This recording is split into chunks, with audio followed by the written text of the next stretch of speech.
Hello everybody and welcome. Di episode kali ini kita akan lanjutin lagi materi yang kemarin.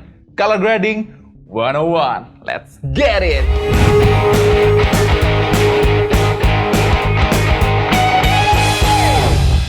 Oke, seperti di episode sebelumnya yang gue udah bilang ya, kalau tidak ada pertanyaan seputar color grading yang sudah kita bahas kemarin ya, maka materinya akan kita lanjutkan lagi. Oke, sebelum kita melanjutkan, ada baiknya gue kasih kalian beberapa penjelasan dulu, oke?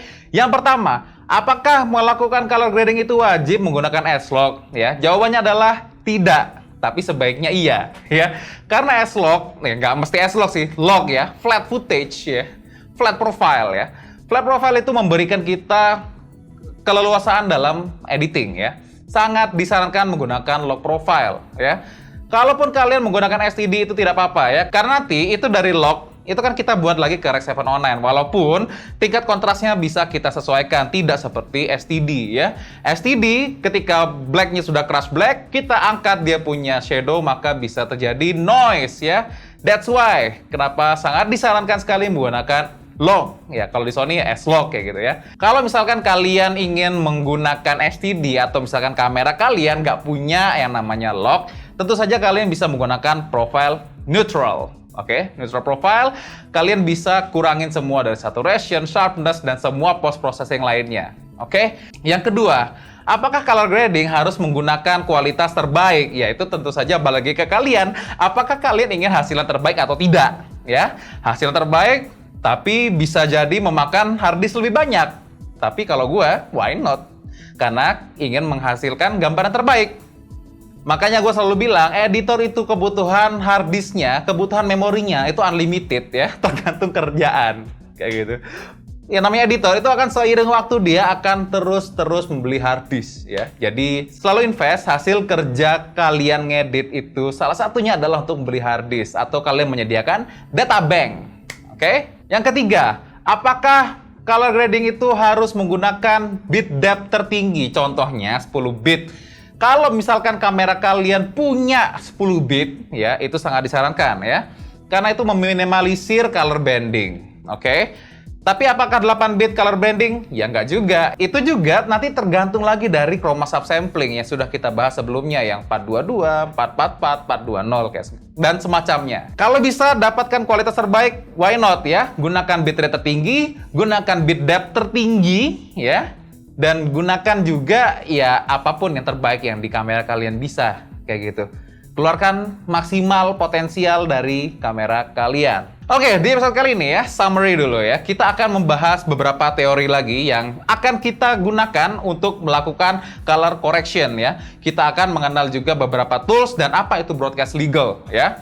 Dan nantinya mungkin kita akan setting kamera untuk broadcast legal. Tapi ini hanya untuk berlaku untuk Sony ya. Karena gue cuma taunya kamera Sony untuk broadcast legal ya. Kalau untuk kamera lain, itu gue kurang paham. Misalkan kamera kalian Panasonic atau yang lain sebagainya. Nah, karena Sony itu hampir sama ya. Walaupun mirrorless, walaupun kamera kalian HXR, kamera broadcast ya, kamera pundak ya, yang pundak itu ya. Itu hampir sama settingnya. Jadi bisa digunakan di semua kamera Sony kayak gitu. Itulah kenapa nanti mungkin setelah episode ini mungkin ada nanti setting kamera Sony broadcast legal ya, yang mungkin tidak perlu banyak diedit, itu sudah bisa langsung diterima di stasiun TV. Oke? BTW kita lanjut lagi materi color grading 101. Oke, di episode ini kita akan mempelajari bagaimana proses color correction ya. Jadi tidak jauh dari color correction ya, karena seperti yang gue bilang, yang wajib itu adalah color correction ya. Color grading nggak wajib, oke? Nah, dalam proses color correction itu ada 6 bagian ya, itu menurut gua. Tentu saja itu menurut workflow gua. Tetapi kalau misalkan menurut orang itu bisa less or more ya gitu ya. Tetapi kalau misalkan kalian punya cara yang lebih bagus, tentu saja kalian bisa komentar di bawah ya, karena kita akan belajar bersama ya, saling bertukar ilmu. Oke. Yang pertama ya, itu adalah kontras ya. Ketika kita shoot menggunakan log ya, ini kita tentu saja membahasnya log ya, bukan STD ataupun Rec 709 langsung dari kamera kayak gitu ya. Kita bahasnya log dulu ya. Tentu saja kita akan membuat dia mengembalikan kontras karena kan kita shoot itu kan flat ya. Kenapa bisa flat? Karena nilai luminance-nya tuh berdekatan gitu loh. Nah, jadi dengan slider kontras misalkan kalian menggunakan lumetri color nih misalkan ya. Slider kontras yang di lumetri color itu ketika kalian geser dia akan menambah tinggi yang atas nih ya, luminance atas ke arah highlight. Luminance yang di IRE-nya agak rendah itu kalian bisa geser dia ke arah 0 ya. Tetapi ya tidak mesti kita harus crush white ataupun crush black ya. Tidak harus ya. Karena itu juga tentu saja sesuai dengan keinginan dan yang kita tuju seperti apa gambarnya kayak gitu loh.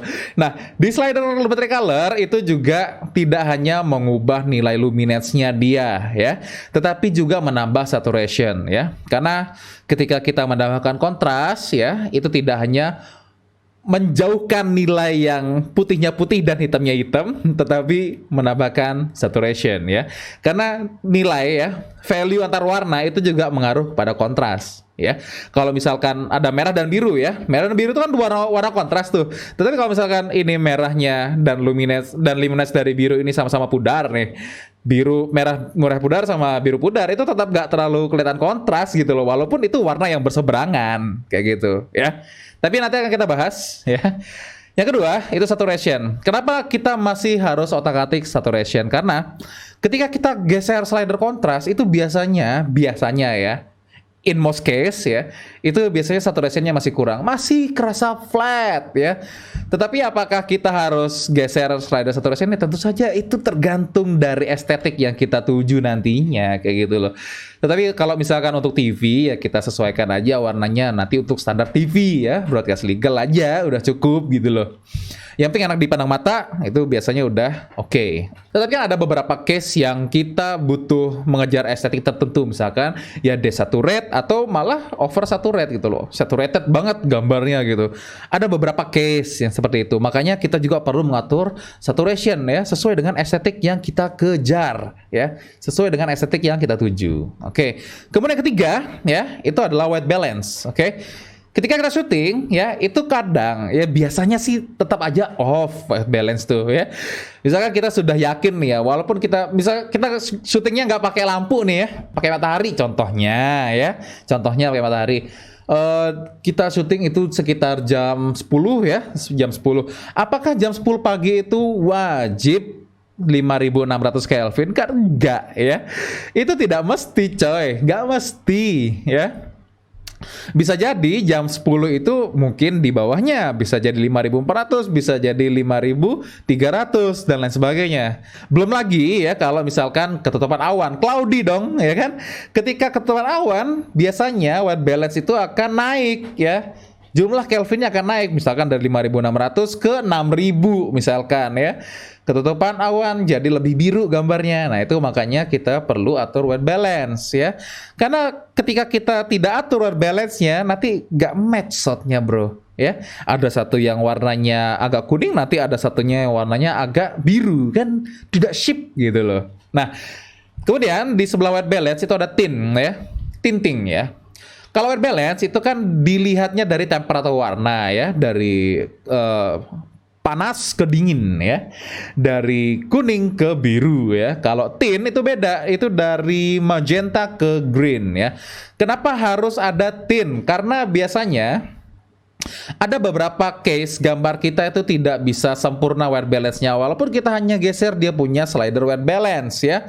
Contohnya color casting ya, color casting. Aktor kita dekat dengan tembok warna biru ya kan, tembok warna birunya reflektif misalkan, akhirnya kena skin tone, akhirnya skin tone-nya dia akan ke cast warna biru ya, itu bisa sangat ngaruh. Nah makanya itu ada alasannya kenapa kru film itu menggunakan kaos hitam ya, karena warna hitam itu adalah warna yang menyerap jarak cahaya dan tidak reflektif ya. Itulah kenapa kru film nggak pernah yang namanya pakai baju warna merah kayak gitu. Karena itu mantul coy, mantul ya. Itu sangat tidak bagus buat gambar. That's why hitam ya. Oke, kemudian tint juga bisa terjadi karena color spike ya. Misalkan kita menggunakan lampu-lampu yang CRI-nya rendah, misalkan di bawah 90 kayak yang gua pakai ini kan ada 85 ya, lampu Lubi. dia ada kecenderungan warnanya itu lebih ke green tint ya. Ada beberapa lampu juga itu kecenderungannya lebih ke red dan green. Artinya apa? Dia lebih ke yellow ya. Contohnya lampu Philips kayak gitu.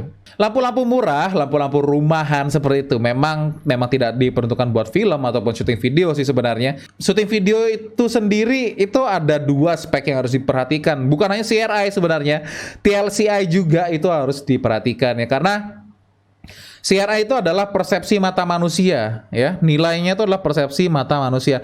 Beda sama TLCI. TLCI itu adalah persepsi sensor kamera ya. Itulah kenapa untuk stasiun TV, untuk filmmaker dan lain sebagainya lebih sering memperhatikan nilai TLCI daripada nilai CRI kayak gitu. Kemudian 4, exposure ya.